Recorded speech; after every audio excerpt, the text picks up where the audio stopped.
presenta el siguiente espacio de Canarias, nuestra manera de tomar té.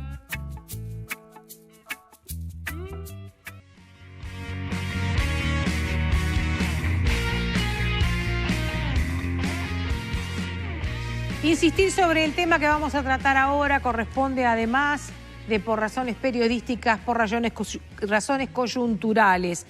Estamos en el marco de una situación que tiene nuevos visos de investigación y proyección en América Latina, y también esta semana la Corte Interamericana de Derechos Humanos sesiona en nuestro país, lo cual ha puesto sobre algunos temas como el que vamos a compartir a partir de ahora una mirada, más potente, más poderosa.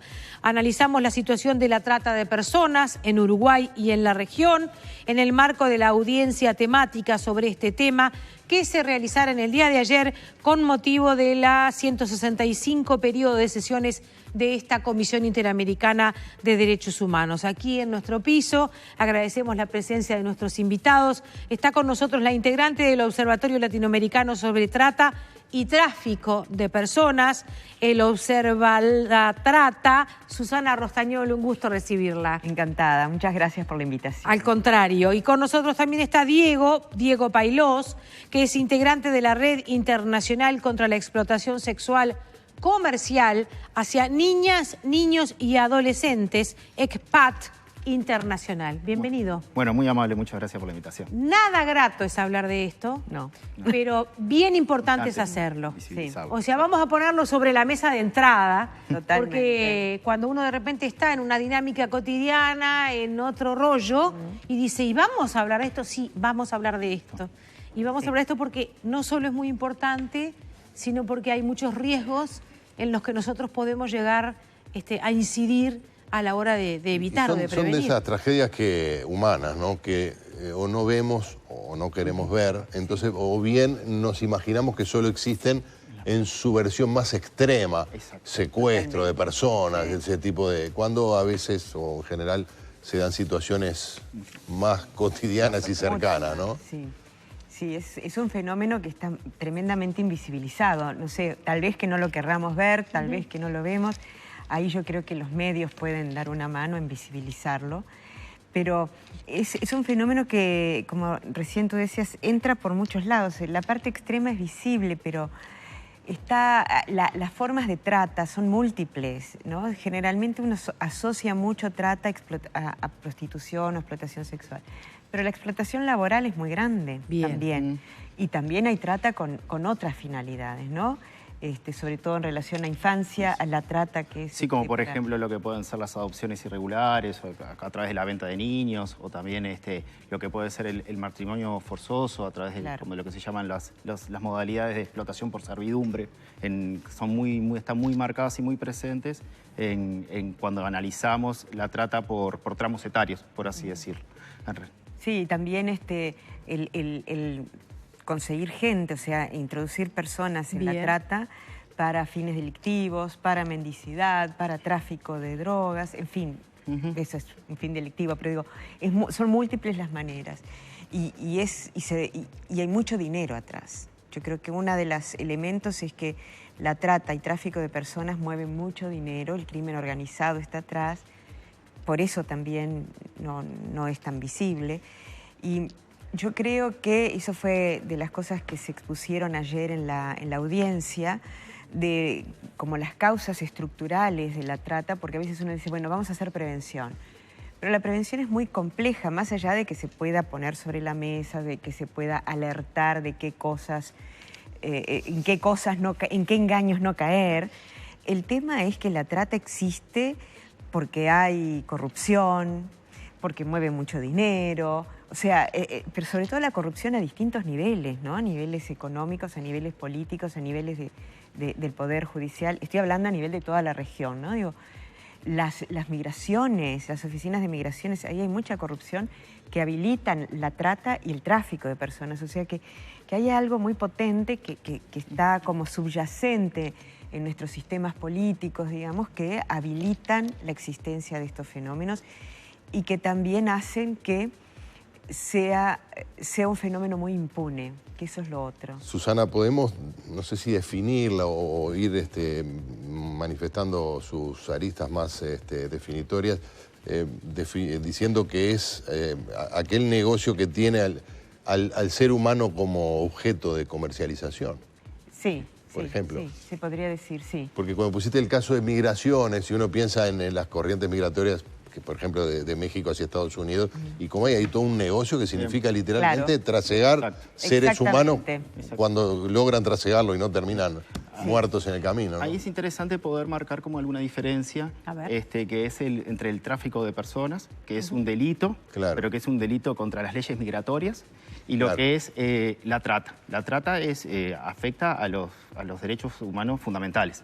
En esto de poder identificar que la trata implica como 3 momentos, por así decirlo. Uno que decía Susana, ¿no? La captación, en esto de poder estar alerta cuando uno se puede enfrentar a una situación de engaño. Claro, que no necesariamente debe ser violenta, puede ser consentida por la víctima. Generalmente hay. Claro, como en el caso de prostitución o proxenetismo. Sí, o de explotación laboral incluso también. Entonces, este está en primer momento, como es la captación, que se puede dar a través de diversos métodos, en esto de, desde el engaño, desde la amenaza, o desde formas intermedias, el traslado de esa persona, ¿tá? Y luego la retención. Entonces, es cuando se empiezan a coartar determinadas libertades o posibilidades de la persona a la llegada a ese lugar, que en realidad también es interesante explicar que puede haber dos modalidades. Uno lo que tiene que ver con la trata internacional. A ver. ¿Ah? Que eso quiere decir el pasaje de un país a otro, de una región, de un continente a otra región de un continente, o de continente a continente, y lo que puede ser la trata interna también. Que puede ser desde un ámbito rural a un ámbito urbano, o de un ámbito urbano a otro lugar diferente, a un lugar turístico, a un lugar donde se está desarrollando un emprendimiento productivo, diferente a mi lugar de origen. Bien.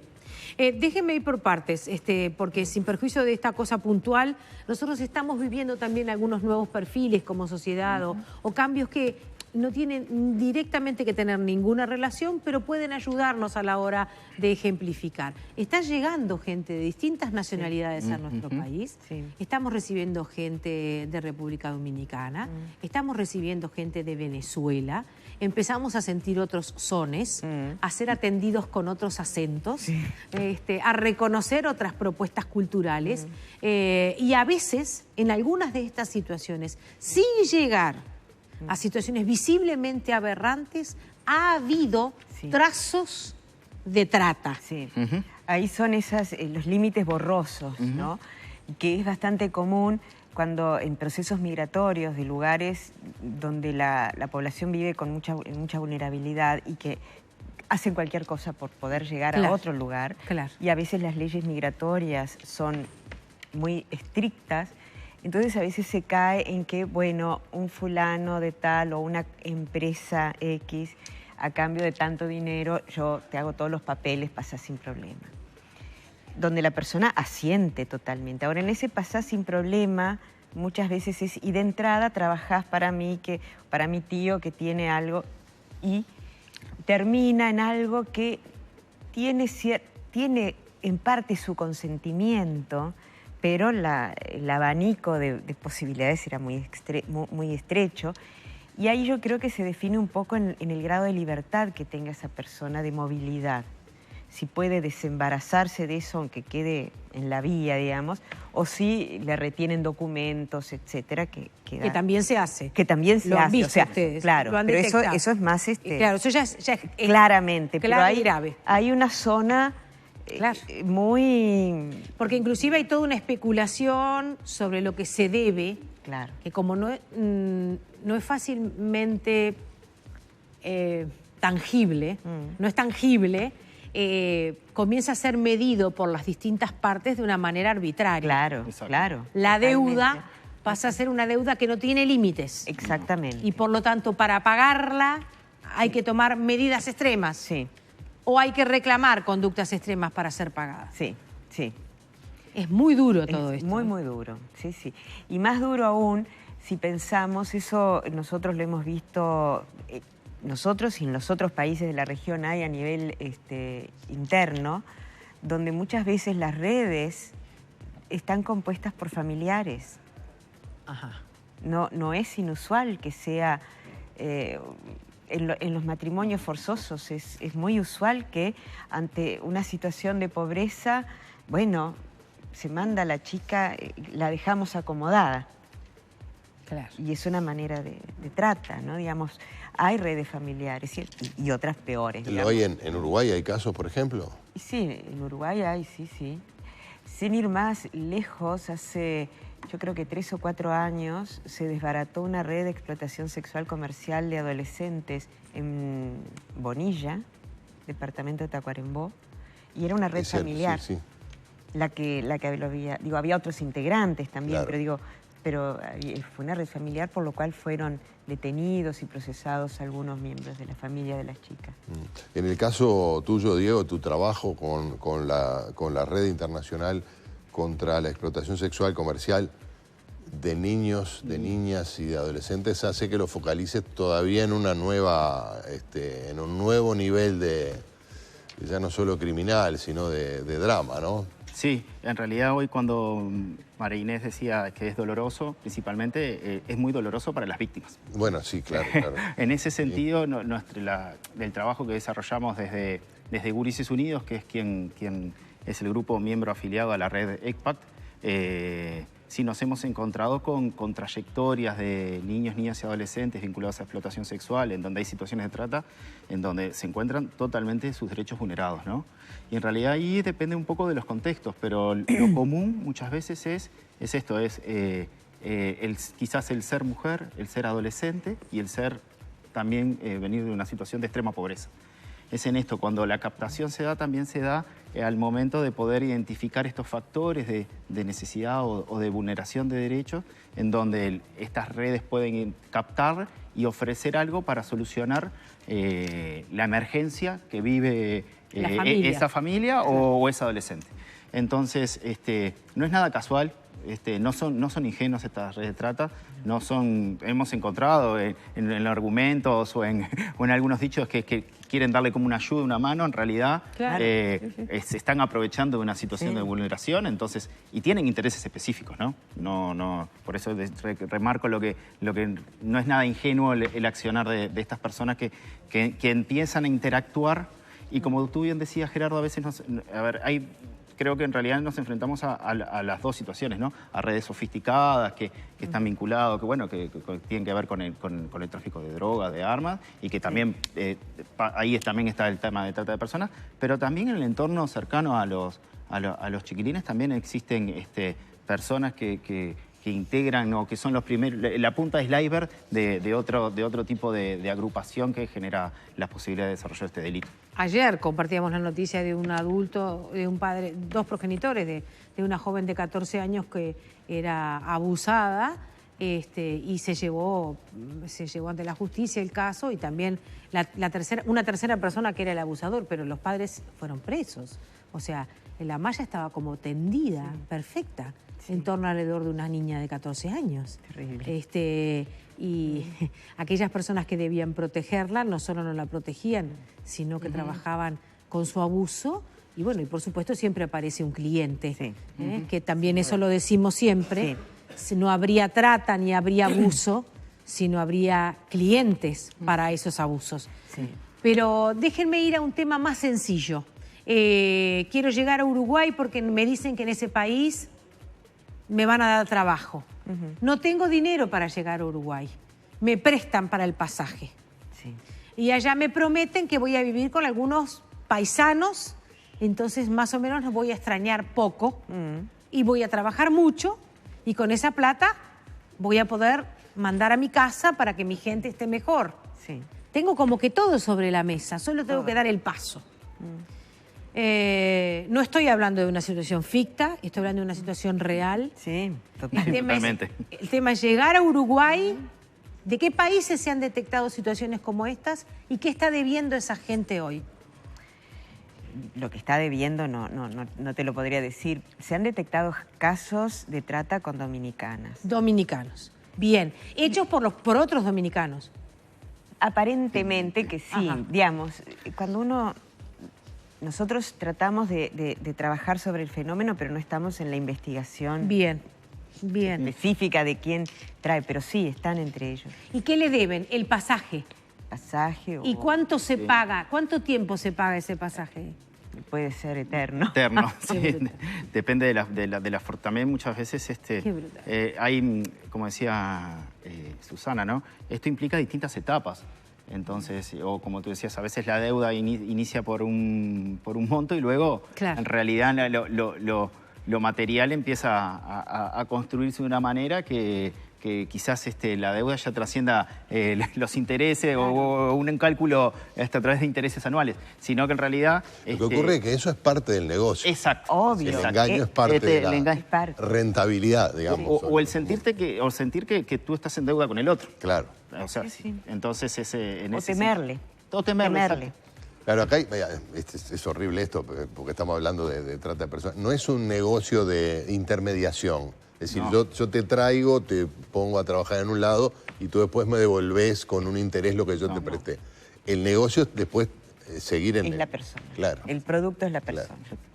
No, y tener la disposición para poderse, generalmente, esto en las situaciones de explotación sexual o de explotación laboral, a mí me interesa que la persona también quede como dispuesta a mis intereses, exacto, para poder luego o trasladarla a otro lugar o que produzca en el caso de explotación laboral que vaya ¿Se puede considerar una forma de esclavitud? Sí, es una forma Hablan de de esclavitud. una forma Se considera que la trata, una de las finalidades de la trata es la esclavitud. Es para la esclavitud, ya sea esclavitud laboral, claramente. ¿Nuestro país ha generado espacios para recibir a esa población, tratar de asesorarla y de alguna manera? Hay algo, pero es un debe bastante grande, pero no solo de Uruguay, de toda la región. Son muy pocas los lugares que hay para el tratamiento de víctimas. En Uruguay hay, y mujeres, el MIDES y mujeres tiene una dependencia, pero ¿qué pasa? Los recursos son muy, muy bajos. No hay, en la mayoría de los países de la región no hay casas de albergue para la gente rescatada de la trata.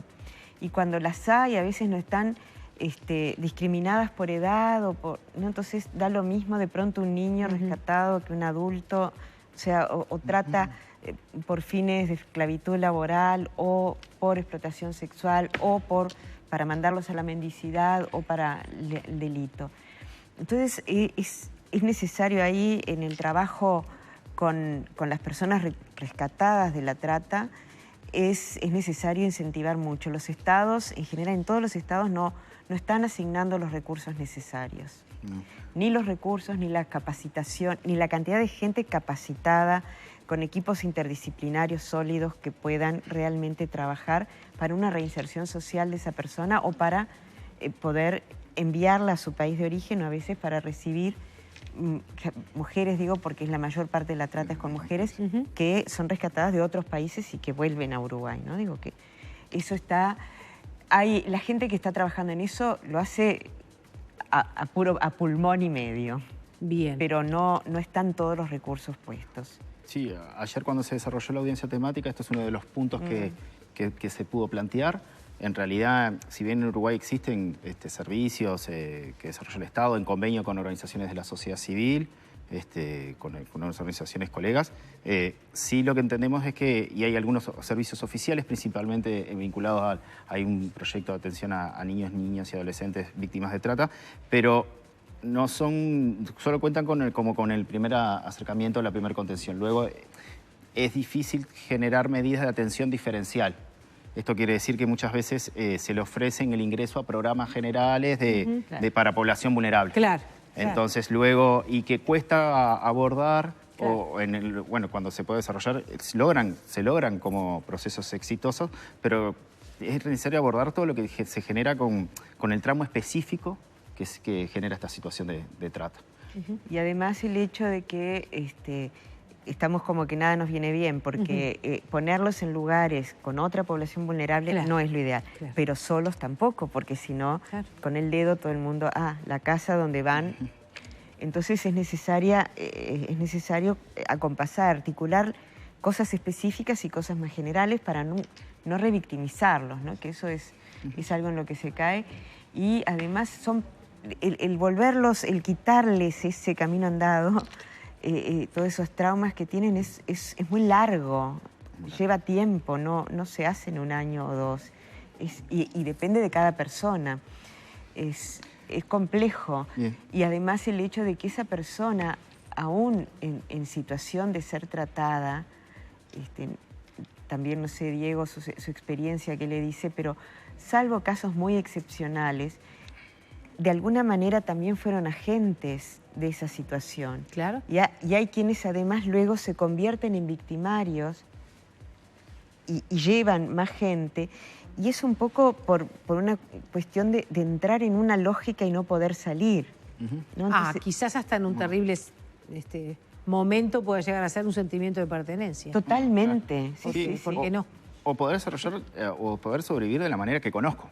Claro. O sea, también en esto, porque muchas veces es lo que conocí. Son estrategias de sobrevivencia. Entonces, es lo que conocí, entonces muchas veces en esto de cuando tú comentabas el caso de la familia, del abuso, es importante también trabajar por la desnaturalización. Claro. Porque muchas veces en muchos contextos comunitarios o en la sociedad está presente algunas tradiciones o algunas formas de naturalizar algunas situaciones que luego viene alguien de afuera y lo puede volver de otra manera. Entonces, por eso es importante poder llevar adelante actividades de sensibilización, de difusión, en esto de poder marcar algunos ítems. Cuando vos ponías tengo toda la situación sobre la mesa, quizás uno de afuera dice, pero esto es acerca de un engaño, pero el que lo vive no lo percibe así. Claro, no. Claro. Entonces también, y también complementando un poco lo que dice Susana, en realidad no solo se necesita de trabajo de equipos multidisciplinarios, sino de articulación multisectorial. Esto no es responsabilidad solo de las políticas sociales ni de protección social, sino también ahí entran otras agencias, entra el Ministerio del Interior, los controles migratorios, en donde también el Poder Judicial cuando participan, cuando llegan a situaciones de judicialización, en donde todos tienen que estar preparados para poder recibir a esa persona que fue víctima de trata. Es breve la pausa, amigos. Estamos en contacto con ustedes y en tiempo real, recibiéndolos esta tarde y en casa. Volvemos enseguida.